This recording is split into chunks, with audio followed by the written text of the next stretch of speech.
You know, we've all seen the movies, the lone hero, going behind enemy lines to save the day. But have you ever really stopped to think about what it actually takes to bring one person home? It's not a movie, it's a promise. And it's backed by one of the most complex and, frankly, most expensive military operations you can possibly imagine. Today, we're going to pull back that curtain. Just look at this number, $2 billion. Now, that's not some country's entire defense budget. No, that's the estimated price tag for a single mission to save a single person. Just let that sink in for a second. What on earth could possibly justify a number that big? So yeah, that's the big question, right? How could saving one person cost $2 billion? The answer is, well, it's complicated. And it doesn't start with fancy jets or high-tech gear like you might think. It actually starts with the person on the end of the rope, with the massive, multi-million-dollar investment it takes to forge the most elite rescuer on the planet. To really get a handle on that $2 billion figure, you first have to understand the insane investment that goes into the rescuers themselves. These aren't just soldiers. They are, for all intents and purposes, purpose-built human weapons, designed from the ground up for one single, incredibly dangerous job. So, meet the Air Force Pararescuemen, or PJs for short. Their entire world, their entire reason for being is summed up in their motto, "These things we do that others may live." And get this, they are the only elite combat force in the entire Department of Defense whose sole purpose is this one mission. Think of them as a unique blend of a highly skilled combat medic and a stone-cold special operator. To become a PJ, you have to survive a training pipeline that is just absolutely brutal. It's basically a 2-year-long meat grinder designed to find and exploit any weakness you have.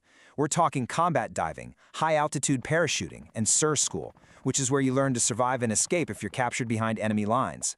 And all of that comes before the nearly 40-week paramedic program and the final course that puts it all together. Every single step is a filter, designed to make people quit.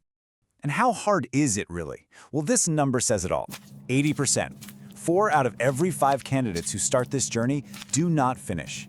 The military literally invests millions of dollars just to find the tiny handful of people who have what it takes. So when a PJ goes on a mission, you're not just sending a soldier, you're deploying a massive investment in human capability.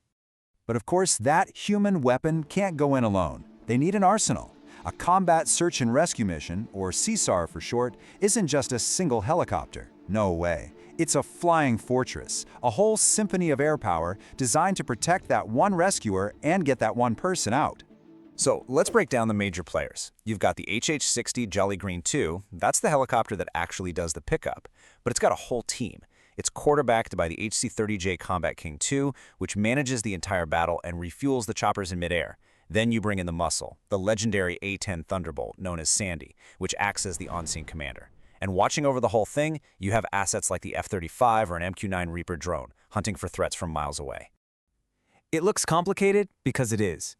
At the top, you've got the Joint Search and Rescue Center, the JSRC, which is basically the brain. From there, it's this huge web of communication, connecting electronic warfare, air support, the rescue helicopters, all the way down to that one survivor on the ground. It's a massive, multi-layered network built for a single purpose. And what's really stark is the contrast between the rescuer and the person being rescued. The PJ is loaded for bear. Advanced weapons, night vision, and basically an entire emergency room's worth of medical gear on their back. The downed pilot, on the other hand, they have their training in one critical piece of gear, a survival radio. That's it. That's their single lifeline to this entire massive, expensive machine. So you have the people, you have the hardware. But how do you make it all work in the middle of a battle? What looks like total chaos from the outside is actually a highly orchestrated, carefully planned process. There's a blueprint for every single rescue. Every single rescue, no matter how wild it seems, follows this precise 5-stage blueprint. It starts with just knowing someone's in trouble, awareness. Then you figure out what's going on, situation assessment. Where are they? Who's shooting at them? Only then do you start the detailed mission planning. Stage 4 is execution, go time, and finally, mission conclusion. It's a methodical process designed to tame an absolutely unpredictable battlefield. Just look at this. The amount of data they need just to get started is staggering. The command center needs everything from call signs and medical status to enemy positions and the weather. One wrong piece of information could be catastrophic. I mean, time is life for sure, but a bad plan gets even more people killed. And all of this information flows through a command hub called the Joint Search and Rescue Center. You can think of it as the most intense 911 dispatch center on Earth. They're the ones who take that initial report, spin up this huge task force, coordinate with intel, clear the airspace, and manage every single moving piece of this puzzle until the survivor is safely home. Okay, so let's get back to the bill.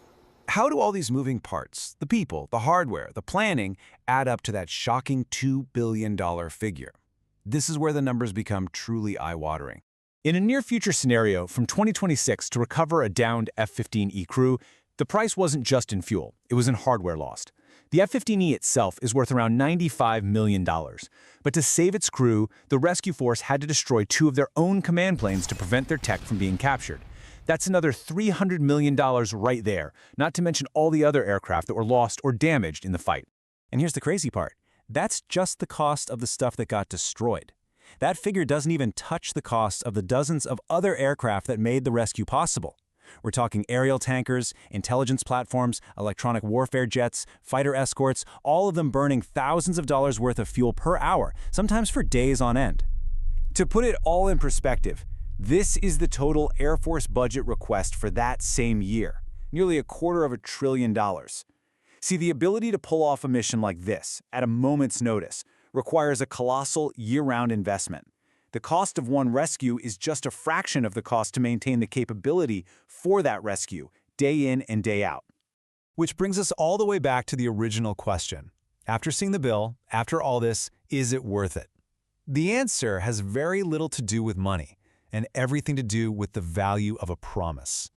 Look, there are cold, strategic reasons to do this. You deny the enemy a propaganda victory. You get back a pilot that represents millions of dollars in training. But the most powerful reason? It's morale. Every single person who goes into harm's way has to believe, without a single doubt, that their country will move heaven and earth to bring them home.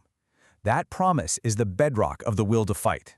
This belief is so central to what they do, that this quote is embedded in the military's official rescue doctrine. It really speaks to a fundamental human truth, right? That the willingness to risk everything for another person is one of the most powerful forces on Earth.